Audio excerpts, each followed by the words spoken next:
నమస్కారం, ఘంటారావానికి స్వాగతం. ముందుగా ప్రధాన అంశాలు. మైనారిటీల కోసం 2 పథకాలు ప్రారంభించిన సర్కార్. 30 కోట్లు కేటాయింపు. నేటి నుంచి అక్టోబర్ 6 వరకు రిజిస్ట్రేషన్లు. రాష్ట్రంలో 3 రోజుల పాటు తేలిక నుంచి మోస్తరు వర్షాలు. గంటకు 30 నుంచి 40 కిలోమీటర్ల వేగంతో గాలులు వీచే అవకాశం. యాదాద్రి భువనగిరి జిల్లాలో చిన్నేటి వాగులో చిక్కుకున్న వ్యక్తి.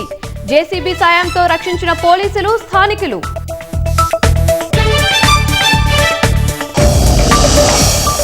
అక్టోబర్లో ప్రధాని మోదీ ట్రంప్ భేటీ. మలేషియాలో జరిగే ఆసియాన్ సమ్మిట్ కు ఇరు దేశాల అధినేతలు.